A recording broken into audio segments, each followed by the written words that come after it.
दोस्तों, सूरह फातिहा कुरान मजीद की पहली सूरत है। जो शख्स भी 3 दिन तक इसका अमल कर लेता है या जिस घर में 3 दिन तक ये सूरत इस तरह पढ़ी जाती है, उस घर में इतना रिस्क आता है उस शख्स के पास जो इसको पढ़ता है, इतना मालो दौलत आता है कि सब घर वाले हैरान हो जाते हैं, सब रिश्तेदार हैरान हो जाते हैं। इतना रिस्क मिलता है कि संभालना मुश्किल हो जाता है।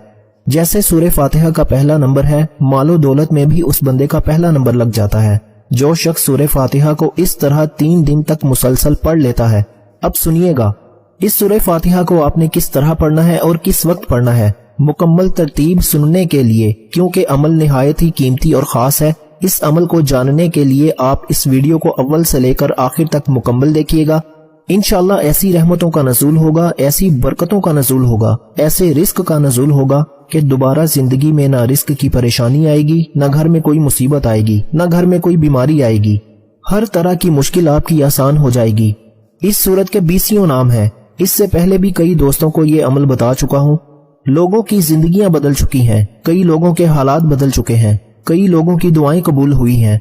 जिस जायज नीयत के साथ इस सूरत को पढ़ेंगे, जो इरादा रखकर पढ़ेंगे, इंशाअल्लाह 3 दिन मुकम्मल नहीं होंगे, 3 दिन पूरे नहीं होंगे, आप हर जायज मकसद में कामयाब हो जाएंगे। अगर कोई मकरूज है तो कर्जे के तमाम बंदोबस्त हो जाएंगे। उसको पैसा कहाँ से मिलना है, कैसे अल्लाह की गैबी मदद आनी है, सारा कर्जा 3 दिन में उतर जाता है।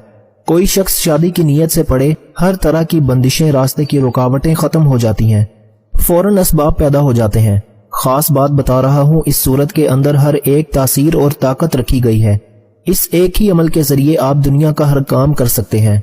और ये अमल जिसके हाथ में लग जाता है, जो इसको अपने काबू में कर लेता है, वो दुनिया में इज्जत पाता है और आखिरत में भी इज्जत पाता है। शोहरत मिलती है, लोग उससे मोहब्बत करते हैं, लोग उस पर भरोसा करते हैं, रिश्तेदार उसके आगे पीछे होते हैं। जो शख्स भी इस सूरत को इस तरह पढ़ लेता है, ये सूरह फातिहा ये मक्का मुकरमा में नाजिल हुई और इसकी सिर्फ 7 आयात हैं। अब आसमान भी 7 हैं, अब जमीनें भी 7 हैं, हफ्ते के अंदर दिन भी 7। अब 7 का लफ्ज बड़ा ही निहायत ही खास है। खाना काबा के चक्कर भी 7, यानी कि जो तवाफ किया जाता है उसके 7 चक्कर हैं खाना काबा के भी। इसी तरह इसकी और भी बड़ी चीजें हैं। अब मैं उनकी तरफ नहीं बढ़ता, अमल की तरफ ले जाना चाहता हूँ। अलबत्ता इसके अंदर बहुत ज्यादा हिकमतें छुपी हुई हैं। वो सारी हिकमतें आपके सामने बयान करूं तो वक्त बहुत चाहिए। अल मुख्तसर मैं आपको बता देना चाहता हूँ, इस सूरत के 20 नाम हैं। इस सूरत को फातिहतुल किताब भी कहा जाता है। इस सूरत को उम्मुल कुरान भी कहा जाता है, कुरान की माँ। इस सूरत को सूरतुल कंस भी कहा जाता है, सूरह काफिया भी कहा जाता है। काफिया इसलिए कहते हैं कि दूसरी सूरतों के बदले में ये काफी है, यानी कि बाकी सूरतें पढ़ने की जरूरत ही नहीं पड़ती, ये तमाम के मुकाबले में आपको काफी है। इस सूरत को सूरह शाफिया भी कहा जाता है। शाफिया इसलिए कहते हैं कि एक सहाबी ने देखा एक आदमी मिर्गी के दौरे में गिरफ्तार है, उसके कान में ये सूरत पड़ी, उसको फौरन आराम आ गया। हुजूर सल्लल्लाहु अलैहि वसल्लम की खिदमत में पेश किया गया और ये सारा वाकया बयान किया गया। आका अलैहिस्सलातु वस्सलाम ने फरमाया, ये सूरह शाफिया है, हर बीमारी की दवा है, ख्वाह वो जिस्मानी बीमारी हो या रूहानी बीमारी हो, तमाम बीमारियों का इलाज, हर परेशानी का इलाज इस सूरत के अंदर मौजूद है। अब इस सूरत को सूरह सलात भी कहा जाता है, यानी कि हर नमाज के अंदर हम इस सूरत को पढ़ते हैं और पढ़ना लाजमी है, नहीं पढ़ते तो नमाज नहीं होती। इस सूरत को सूरह सवाल भी कहा जाता है, इसलिए कि इसमें बंदा अल्लाह ताला की बारगाह में दुआ मांगता है और इसमें दुआ मांगने का तरीका है अल्हम्दुलिल्लाहि रब्बिल आलमीन, तमाम तारीफें अल्लाह रब्बुल आलमीन के लिए, तमाम हम्द अल्लाह ताला की है। उसके बाद इंसान अपनी मोहताजी का और अपनी बंदगी का जिक्र करता है। फिर उसके बाद इहदिनस सिरातल मुस्तकीम सिरातल लज़ीना अनअमता अलैहिम, अपनी हाजत अर्ज करता है और फिर हाजत के मुकाबले में आखिरत की हाजतें ज्यादा मांगता है। और इस सूरत में शुक्र भी है, दुआ भी है और बंदों को रब ताला का शुक्र करने और दुआ मांगने का तरीका सिखाया गया है। तो जो इस सूरत को पढ़ता है उसकी हर दुआ कबूल होना शुरू हो जाती है। वो रब की बारगाह से जो मांगता है उसको फौरन अता कर दिया जाता है। अलगर्ज मैं आपको बता दूं, इस सूरत में सिर्फ 7 आयात हैं, 27 कलमे हैं, 140 हरूफ हैं।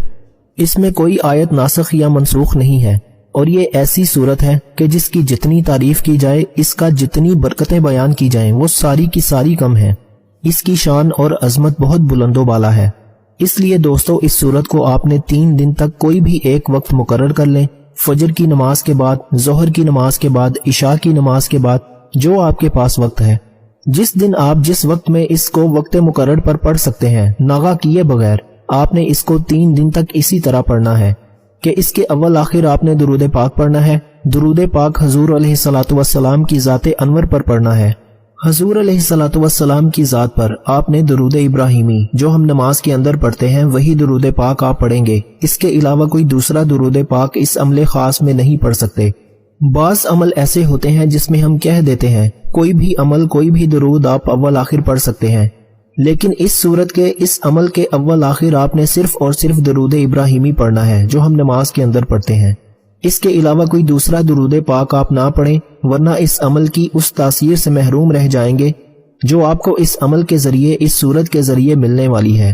اور دوسری بات جو بڑی اہم ہے اس وظیفے کے اندر وہ یہ کہ آپ نے بسم اللہ الرحمن الرحیم اس کی میم کو الف لام کے ساتھ ملا کر پڑھنا ہے۔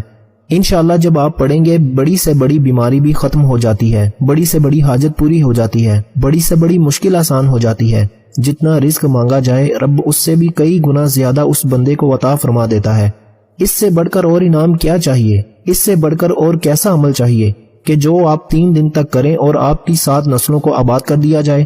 یہ ایسا عمل ہے کہ جس کے کرنے سے آپ تو دولت مند ہو ہی جائیں گے، آپ کو تو رزق ملنا شروع ہو ہی جائے گا، لیکن اس عمل کی تاثیر اور طاقت اور برکت اتنی ہے کہ جو آپ کے گرد و نواح، جو آپ سے ملنے والے، جو آپ کے دوست احباب، جو آپ کے رشتہ دار، جو آپ کے ہمسائے، وہ اس کو بھی اس عمل کی برکتیں نصیب ہو جاتی ہیں۔ اس عمل کا فائدہ ان کو بھی پہنچتا ہے، ان کی بھی مشکلیں آسان ہو جاتی ہیں۔ جو شخص یہ عمل کر کے اپنے لیے دعا کرے اس کی بھی رب قبول فرماتا ہے، جو کسی اور کے لیے دعا کرے اللہ اس کے حق میں بھی اس بندے کی دعا کو قبول فرما لیتا ہے۔ اب یہاں میں ایک بات کہنا چاہتا ہوں کہ جو شخص بھی یہ چاہتا